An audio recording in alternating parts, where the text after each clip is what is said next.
Hello, I'm SA, your AI essayist. Please note that all content, audio and video in this presentation are AI generated.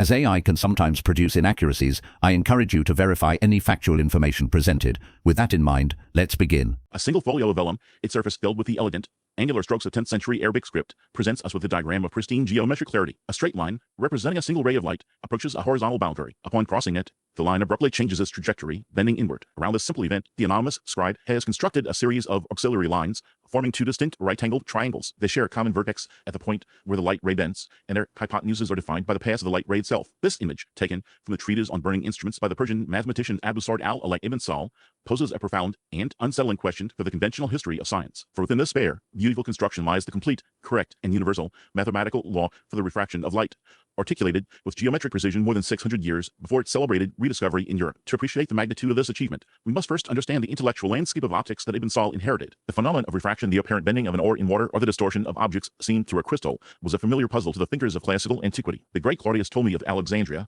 working in the 2nd century, had subjected the problem to rigorous empirical study. In his treatise, The Optics, he described experiments where he measured the angle of an incoming light ray in air, the angle of incidence, and its corresponding angle after entering water or glass, the angle of refraction. From this meticulous work, he compiled tables of data, a remarkable early example of experimental physics. He even attempted to derive a mathematical rule from his observations, proposing a quadratic relationship between the two angles. Ptolemy's model was an extraordinary accomplishment for its time. For small angles of incidence, his formula provided a reasonably accurate prediction of the refracted angle. Its essential character, however, was that of an empirical approximation. It was a mathematical description that fit the observed data. It was a sophisticated curve-fitting exercise.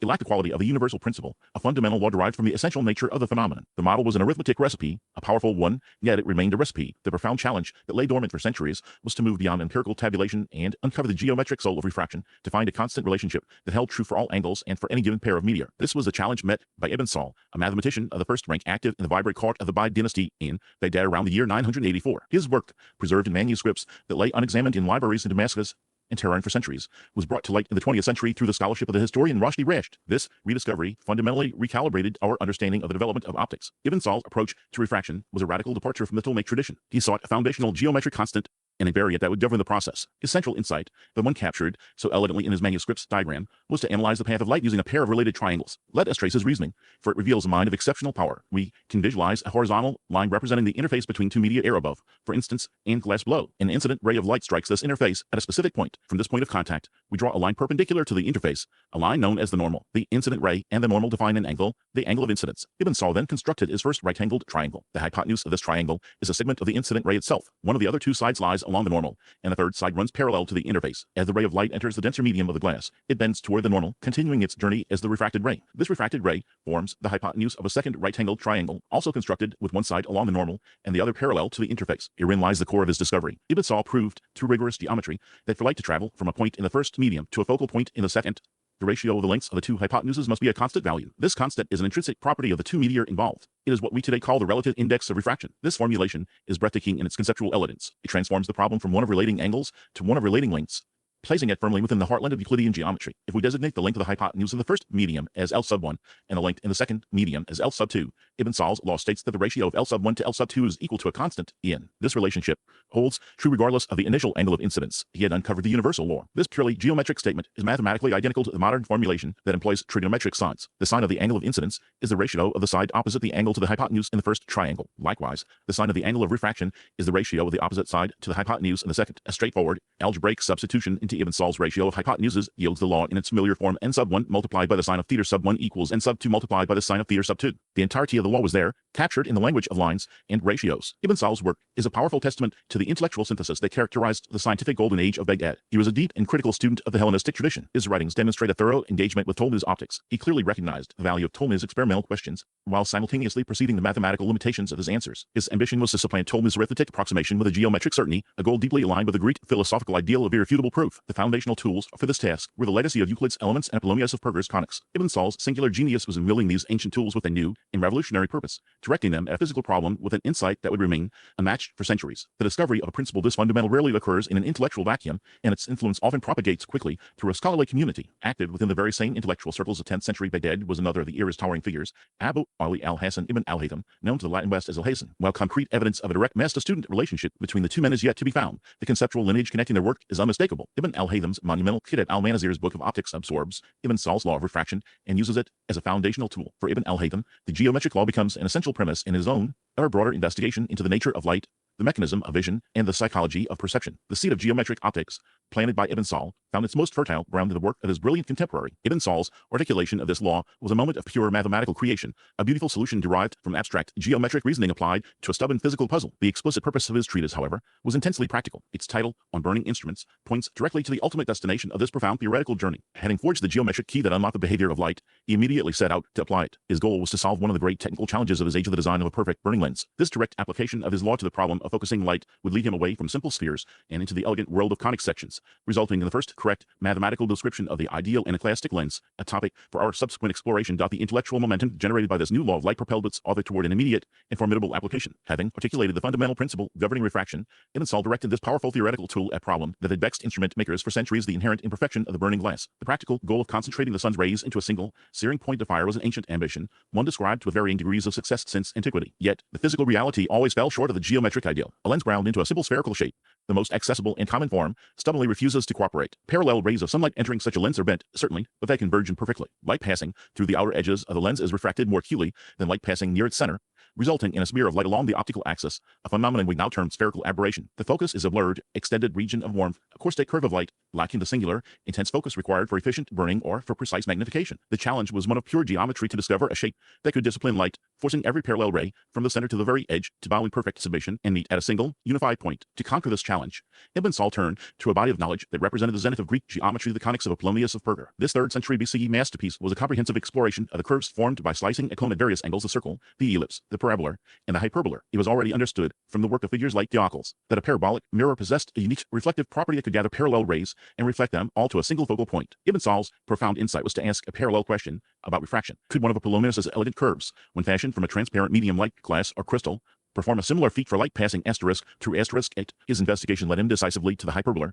a curve defined by 2 branches and 2 distinct foci. Within the pages of his treatise on burning instruments, ibn Sahl laid out the solution with breathtaking mathematical rigor. He demonstrated that the ideal shape for a plano-convex lens, one with a flat face and a single curved surface, is a specific hyperboloid of revolution, the 3-dimensional shape created by rotating a hyperbola around its central axis. His geometric proof is a model of clarity and precision. Imagine a ray of light traveling parallel to the lens's axis. It enters through the flat surface without deviation and strikes the internal curved hyperbolic surface. At this point, ibn Sahl applies his own law of refraction. He shows that if the curvature of the hyperbola is chosen correctly, the refracted ray will be directed precisely toward the hyperbola's external focus. Because this geometric property holds true for any point on the hyperbola's surface, it means that every parallel ray entering the lens, regardless of its distance from the center, will be channeled to that exact same focal point. The blur of spherical aberration vanishes, replaced by a point of theoretically infinite intensity. He had designed the perfect anaclastic lens, a lens that perfectly bends light. The true genius of this achievement lies in the seamless synthesis of his new physical law with sophisticated, pre-existing mathematics. The solution was quantitative. The precise shape of the required hyperbola, its specific eccentricity and curvature, is determined by the refractive index of the lens material. His own sign law provided the crucial constant, the ratio that links the angle of incidence to the angle of refraction. This ratio becomes a defining parameter in the geometric construction of the lens. A lens made from a dense crystal with a high refractive index would require a hyperbola with a different profile than a lens made from common glass. Ibn Sahl's manuscript contains detailed diagrams illustrating these geometric constructions, showing how to derive the necessary curve once the optical properties of the medium are known. He had created a complete design methodology, a bridge from the abstract properties of a material to the exact physical form required for a perfect optical instrument. His work extended even further to the more complex case of biconvex lenses. He demonstrated how 2 hyperbolic surfaces could be paired to achieve the same perfect focus, a task requiring an even deeper command of Apollonian geometry. This 10th century design for aberration-free lens represents the direct intellectual ancestor of the aspheric lenses that are indispensable to modern high-performance optics. The term aspheric simply means a surface profile that deviates from a perfect sphere. Today, these complex surfaces, often described by higher-order polynomials that generalize ibn Sahl's hyperbolic concept, are essential for correcting a wide range of optical aberrations. They are the reason a professional camera lens can produce a tack-sharp image from edge to edge, even with a wide aperture. They are critical for focusing the faint light from distant galaxies in research telescopes, and for enabling the compact, high-resolution imaging systems used in medical endoscopes and other diagnostic tools. The fundamental principle shaping a lens according to a precise mathematical curve to force light to a single point was first laid down and proven in ibn Sahl's treatise. The immediate intellectual beneficiary of this breakthrough was the colossal figure of 11th century science, Ibn al-Haytham, known in the West as Alhazen, working in the same vibrant intellectual milieu of the Islamic Golden Age a generation after ibn Sahl. Ibn al-Haytham undertook a far more comprehensive and systematic investigation of optics. culminating in his monumental Kitab al-Manazir, or Book of Optics. Within this work, his own detailed analysis of refraction through curved surfaces, his methodical study of spherical aberration, and his exploration of the focusing properties of lenses and mirrors all show the unmistakable imprint of his predecessor. Ibn al-Haytham's treatment is an expansion, a systematization, and in many ways a grand culmination of the optical science of his era, but his starting point, the mathematical analysis of refraction through a curved surface, was the foundation built by ibn Sahl. The specific problem of the anaclastic lens, solved by ibn Sahl, became a key theorem within Ibn al-Haytham's more expansive geometric framework. This clear line of succession, from the specific problem-focused brilliance of ibn Sahl to the encyclopedic synthesis of Ibn al-Haytham, highlights a healthy and dynamic scientific community at work. Such a remarkable leap from a newly formulated physical law directly to a complete, mathematically rigorous engineering design for a perfect optical instrument is an event of profound historical significance. It speaks of an intellectual environment where theory and practice were in constant, fertile dialogue. An achievement of this caliber is seldom the product of an isolated mind. It emerges from a culture that values, funds, and facilitates precisely this kind of ambitious, problem-oriented research. To fully appreciate the genesis of the anaclastic lens, we must therefore turn our attention to the world that surrounded its creator, the courts and libraries of 10th century Baghdad, where patrons and scholars together forged a crucible for scientific innovation. The intellectual furnace required to forge a perfect lens from a physical law is fueled by more than solitary genius. It demands a specific kind of world, the one rich in resources, animated by ambition, and structured by problems of immense practical and theoretical weight. The Baghdad of the 10th century, under the patronage of the Buyid dynasty, was precisely such a world. The Buyids, a Persian military family who had established themselves as the effective rulers of the Abbasid Caliphate, cultivated an environment of intense intellectual competition. Their power was new, and they sought to legitimize it through cultural and scientific splendor, turning their courts into magnets for the greatest minds of the age. This was a patronage that went far beyond passive funding. The Amnadud al-Dawlar, who reigned from 949 to 983, and his famously learned viziers, like Ibn al-Amid, were active participants in the scientific enterprise. They were discerning clients and demanding project managers. They established grand libraries, like the one in Shur, reputed to hold a copy of every book written to the time, and they sponsored major observatories. These institutions were instruments of state power and prestige. Accurate astronomical tables were essential for everything from determining the direction of prayer to casting the horoscopes that guided political decisions. Magnificent engineering projects and wondrous mechanical devices demonstrated the sophistication and superiority of their role. Scholars were recruited, challenged, and pitted against one another to solve problems posed directly by the court. The atmosphere was one of high stakes and high reward, where a breakthrough in mathematics or engineering could secure one's reputation and fortune. Within this formidable ecosystem, Abu Sa'd al-Ali ibn Sahl found his place. He served in the court of Baghdad during the late 900s, a period of extraordinary intellectual ferment. He was a member of a cohort of brilliant mathematicians and engineers, all working under Buyid sponsorship. His most significant contemporary and colleague was the exceptional geometer Abu Salwij ibn Rustam al-Quhai. Al-Quhai was another star of the Buyid court, a master of the complex geometry of conic sections, ellipses, parabolas, and hyperbolas. He was renowned for his work on difficult problems inherited from the Greek masters, such as the trisection of an angle and the construction of a regular heptane, which he solved using the intersection of conic curves. The intellectual synergy between Ibn Sahl and al-Quhai is palpable, even across a millennium. Consider the problems they were tasked with solving. Al-Quhai was commissioned by Dud al-Dawlar to build astronomical instruments of unprecedented accuracy. This required a profound command of geometry to design astrolabes, quadrants, and armillary spheres. Simultaneously, Ibn Sahl was working on his treatise, on burning instruments, a project that explored the focusing properties of mirrors and lenses. The mathematical tools required for both endeavors were identical. The anaclastic lens that Ibn Sahl designed is defined by hyperbolic curve. The analysis of parabolic mirrors, a central topic in the book, depends entirely on the geometry of parabolas. These are the very conic sections that were al-Quhai's specialty. It is almost inconceivable that these two men, working in the same court for the same patrons on problems with such profound mathematical overlap, failed to engage in deep and frequent collaboration. One can envision them in the Caliph's library, the works of Apollonius and Euclid spread before them, debating the properties of a specific hyperbola or the most elegant method for constructing a parabolic curve. Al-Quhai's expertise in pure geometry would have provided the rigorous foundation and technical machinery for Ibn Sahl's physical application. Ibn Sahl's focus on the physics of light would have provided a concrete, tangible purpose for Al-Quhai's abstract geometric explorations. Their relationship embodies the fertile union of theory and practice that characterized the Buyid scientific project. The court created a space where the geometer and the physicist were compelled to speak the same language, their distinct skills converging on a shared set of challenges. This environment was supercharged by the comprehensive library of translated Greek science at their disposal. The translation movement of the preceding centuries had made the foundational works of Hellenistic science available in Arabic. Ibn Sahl and his colleagues were fluent in the language of Euclid's elements Archimedes' mechanics, and Ptolemy's Almagest *. Crucially, they had access to Polonius of Perga's Conic's the definitive ancient treatise on the subject. Their genius, and the genius of the Buyid court, was in treating this inheritance as a starting point. They were using the Greek toolkit to build new structures of knowledge. Ptolemy, in his optics had conducted experiments on refraction and produced tables of data, with his attempt to find a mathematical law was an approximation. Ibn Sahl took Ptolemy's problem, armed himself with Polonius's geometry, and produced the exact quantitative law that had eluded his predecessor. He was standing on the shoulders of giants to see farther, a process actively encouraged by his patrons. The concentration of talent and resources in Baghdad created a powerful intellectual center of gravity. The work of Ibn Sahl and al-Quhai, sponsored by Dud al-Dawlar, established a new benchmark for mathematical physics and precision engineering. This vibrant, competitive, and richly supplied environment was the essential precondition for the next great leap in the science of optics. It was into this very world, shaped by the problems and patronage that had nurtured Ibn Sahl, that a young scholar from Basra would soon arrive. This scholar, Abu Alhazen ibn al-Haytham, would inherit the questions, the mathematical tools, and the high standards of rigor that defined the Ba'id scientific enterprise. The work conducted in the court of Baghdad had created a critical mass of knowledge, a platform from which Ibn al-Haytham would launch his own monumental synthesis. The close intellectual proximity of these figures within this elite circle raises a compelling question about the transmission of knowledge. Given this interconnected community, the passage of ideas would have been fluid and direct, a conversation among colleagues. This very fluidity presents a historical puzzle concerning the fate of Ibn Sahl's brilliant discovery, a puzzle of silent inheritance and unacknowledged succession. The intellectual currents of late 10th century Baghdad, circulating within its academies and libraries, created an environment where the passage of knowledge was as fluid as it was undocumented. The very proximity of brilliant minds within the Ba'id court presents a profound historical puzzle regarding the fate of Ibn Sahl's singular achievement. This puzzle centers on the work of his immediate and far more celebrated successor, Abu Ali Alhazen ibn al-Haytham, a figure whose monumental synthesis of optics would dominate the field for 600 years. The question of how Ibn Sahl's geometrically precise law of refraction was handled by Ibn al-Haytham reveals a great deal about the nature of scientific inheritance in the medieval Islamic world and the complex, often silent, pathways by which knowledge travels through history. Ibn al-Haytham, known to a millennium of European scholars as Alhazen, was a polymath of staggering ambition. His masterwork, the Kitab al-Manazir, or Book of Optics, was a systematic and empirical investigation of light, vision, and perception on a scale previously unknown. It was a project designed to be comprehensive, to correct the errors of Greek authorities like Euclid and Ptolemy, and to establish the science of optics upon a new foundation of mathematics and controlled experimentation. Within this grand structure, Ibn al-Haytham required a precise, quantitative tool to handle the phenomenon of refraction, the very problem Ibn Sahl had so elegantly solved. The evidence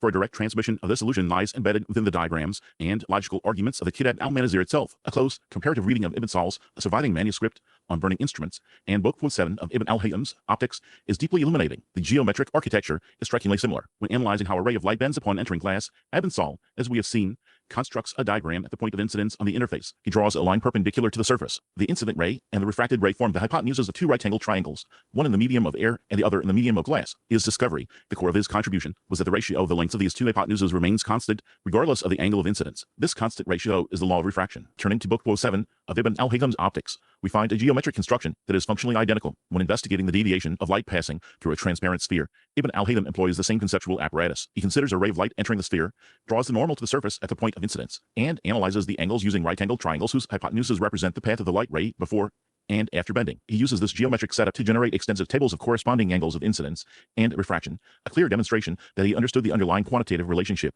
with immense precision. He applies the rule correctly in every case, yet a curious silence pervades his text. Ibn al-Haytham, a scholar known for his meticulous and often lengthy logical proofs, presents the consequences of the law without ever articulating the general principle itself. He demonstrates a mastery of its application while refraining from stating, as a universal axiom, that the ratio of the hypotenuses, or equivalently the sines of the angles, is a constant for any given pair of meteor. The law is present in his work as a powerful, implicit tool, a foundational piece of mathematics that he deploys with confidence, yet without attribution or explicit formulation. This silent inheritance is characteristic of a scholarly tradition where the goal was the construction of a complete and coherent system. A predecessor's discovery, particularly a technical one, could be absorbed as a helping theorem to be used in the service of a larger, more comprehensive argument. Ibn al-Haytham's objective was a complete theory of vision, and Ibn Sahl's law was a perfect mathematical key to unlock the problem of refraction within a grander project. The subsequent journey of this implicit knowledge is one of the most fascinating episodes in the history of science. Around the turn of the 13th century, Ibn al-Haytham's Kitab al-Manazir was translated into Latin, likely in Spain, under the title De Aspectibus, or sometimes Perspectiva, electrified European intellectual life. Alhazen was hailed as the supreme authority on optics, a figure whose rigor and experimental method far surpassed anything inherited from the ancient Greeks. For centuries, anyone in Europe who seriously studied light studied De Aspectibus. The English friar Roger Bacon, in the 13th century, considered Alhazen the sole master of the science, placing his work far above that of his contemporaries. Bacon's own optical writings are saturated with the concepts and methods he learned from De Aspectibus. A few decades later, the Silesian scholar Whitelaw produced his own massive treatise on optics, Perspectiva, a work that was, in essence, a detailed, systematic commentary and expansion of Ibn al-Haytham's book. Whitelaw followed Alhazen's geometric procedures faithfully, wrestling with the same diagrams and the same tables of refracted angles. Through these influential channels, the geometric construction born in Ibn Sahl's treatise and utilized by Ibn al-Haytham became a standard part of the European scientific toolkit. The late law of refraction was thus carried forward, a secret hidden in plain sight within the pages of the most important optical text of the Middle Ages. This transmission continued into the early modern period. Johannes Kepler, while formulating his revolutionary theories on the functioning of the human eye and the planetary orbits, engaged in a deep and critical dialogue with Alhazen's work. Kepler's Ad Vitalium Paralipum, a supplement to Whitelaw, is a direct testament to this engagement. He grappled with the problem of atmospheric refraction, a crucial element for accurate astronomical observation, using the very geometric framework passed down through Der Aspectibus. Kepler came remarkably close to articulating the full law himself, approximating it with a proportional relationship for its small angles. He, like his predecessors, was working with a text that contained all the necessary components for the law's discovery. This long, 600-year period of transmission and study set the stage for the final act of clarification in the 17th century. The work of Thomas Harriot in England and Wilbrord Snell in the Netherlands, who are traditionally credited with the discovery of the law of refraction, emerged from this deep, continuous tradition. They were the inheritors of a set of problems and a geometric language that had been refined over centuries, originating in Baghdad. Their breakthrough was the explicit algebraic formulation of the principle that had remained implicit, a working tool, in the masterpiece of ibn al-Haytham. Theirs was the final, brilliant articulation of a concept whose intellectual DNA can be traced directly back through the pages of der Aspectibus to the quiet, revolutionary calculations of ibn Sahl. The story is one of a silent, unbroken chain of transmission, where a discovery was so profoundly useful that it was absorbed into the very foundation of a science, traveling incognito across cultures and epochs, until the day it was given its modern name. The recovery of a single, fragile manuscript from the libraries of Tehran and Damascus in the 20th century does more than add a name to a list of historical figures. It acts as a powerful lens, refracting our entire understanding of scientific history itself. The work of Abu Sa'd al-Alai ibn Sahl forces a fundamental reassessment of the grand narratives we have constructed, particularly the convenient fiction of a singular, explosive scientific revolution erupting from a supposedly foul medieval landscape. His geometric proofs, etched with such clarity and confidence in the 10th century, stand as a testament to a different story, one of a deep, powerful, and continuously flowing river of inquiry that courses from the ancient world through the intellectual centers of Islam and into the foundations of early modern Europe. The very existence of ibn Sahl's treatise on the burning instruments challenges the timeline and the geography of scientific innovation. The conventional account presents the 17th century as the moment when the physical world was first rigorously subjected to mathematical law. We are told of Galileo's inclined planes, Kepler's elliptical orbits, and Newton's universal gravitation as the dawn of a new way of thinking. Yet, here in a Baghdad workshop some 650 years before Snell is a physicist doing precisely that. He is taking a physical phenomenon, the bending of light, and describing its behavior with the full rigor of Conic sections. He is designing a physical object, a lens, based on a purely mathematical principle derived from first principles. This is the mathematization of nature in action. It demonstrates that the intellectual tools and the philosophical commitment required for mathematical physics were already assembled and deployed with stunning sophistication. The revolution, it appears, had precedence. Its core components were being forged in a different crucible at a different time. This forces us to envision scientific progress as a vast, interconnected ecosystem of ideas, a global intellectual commons where concepts are borrowed, refined, and transmitted. The language ibn Sahl employed was the geometry of Apollonius of Perga, a legacy of the Hellenistic world he and his contemporaries revered and mastered. He took this inheritance and applied it to a problem Apollonius had left unsolved: the precise shaping of a lens to achieve a perfect focus. In doing so, he formulated a law of refraction, a constant ratio relating the angles of incidence and refraction, which he expressed through the elegant proportionality of geometric line segments. This breakthrough became the silent engine within the monumental work of his immediate successor, Ibn al-Haytham, the Kitab al-Manazir, or Book of Optics, which would become the definitive text on the subject for centuries in both the Islamic world and in Europe, built its theory of vision and light upon this geometric foundation. Ibn al-Haytham's experimental and theoretical synthesis was so comprehensive, so magisterial, that it absorbed ibn Sahl's discovery entirely, making it an implicit, functional part of its own structure. The journey of this idea continued. When Ibn al-Haytham's work was translated into Latin as der Aspectibus in the 12th or 13th century, ibn Sahl's geometric law traveled with it, embedded within the proofs and diagrams. It became part of the intellectual inheritance of European thinkers like Roger Bacon and Milo, who studied optics through the lens of Ibn al-Haytham. The questions they asked, the problems they sought to solve concerning rainbows, lenses, and the nature of sight were the very questions posed and advanced in Baghdad and Cairo centuries earlier. This long, slow diffusion of knowledge culminated in the work of figures like Thomas Harriot and Willibrord Snell. Their formulation of the law of signs represents the final, algebraic articulation of the geometric relationship Ibn Sahl had first defined. They gave it a new, more computationally efficient language, yet the underlying physical and mathematical concept or the endpoint of a conversation that had been ongoing for more than half a millennium. Therefore, the story of Ibn Sahl compels us to reconsider what we mean by discovery. Is discovery a singular event, a flash of insight belonging to one person at one moment, or is it a process of cumulative clarification of an idea slowly coming into focus across generations and cultures? The rediscovery of Ibn Sahl's manuscript reveals that the law of refraction was, in a sense, discovered multiple times, first as a geometric tool by Ibn Sahl, then integrated into a grand physical theory by Ibn al-Haytham, and finally expressed in its modern algebraic form by Snell and Descartes. Each step was a crucial act of intellectual creation, building upon the last. To credit only the final step is to admire the capstone of an arch, while ignoring the meticulously engineered stones that support it. Ultimately, Ibn Sahl's place in history is that of a master craftsman within a vibrant and ascendant scientific tradition. He was a brilliant solution finder, working at the absolute cutting edge of 10th century physics and engineering. His work was so successful, so fundamentally correct, that it became part of the assumed knowledge of this field, a testament to its profound utility. His anonymity for 1,000 years was a peculiar consequence of his own success. His discovery was so powerful that it was seamlessly woven into the fabric of a greater synthesis by his successor, becoming as foundational and as invisible as the law of nature itself. The tale of Ibn Sahl is a powerful corrective. It reminds us that our histories are artifacts, shaped by the accidents of preservation and the vagaries of transmission. For every manuscript that survives, how many others lie lost, containing the work of other brilliant minds whose contributions have been erased by time? His reemergence from the quiet archives is a profound lesson in intellectual humility. It suggests that the story of science is richer, more complex, and more globally interconnected than our traditional narratives allow. It encourages us to look for the hidden continuities, to trace the silent genealogies of ideas, and to acknowledge that the great edifice of modern science rests upon foundations laid in many places, by many hands, across the full breadth of human history. The light of Ibn Sahl's genius, once focused with such precision on a single point, now illuminates our entire view of the past. We really appreciate you tuning into this AI-powered presentation. Our goal is to push the boundaries of AI in content creation, and your input is invaluable. If there's a particular subject you'd like to see us tackle next, or if you have suggestions on how we could fine-tune our AI's creative prompts, please don't hesitate to leave your ideas in the comments section. We're excited to bring you more unique content very soon.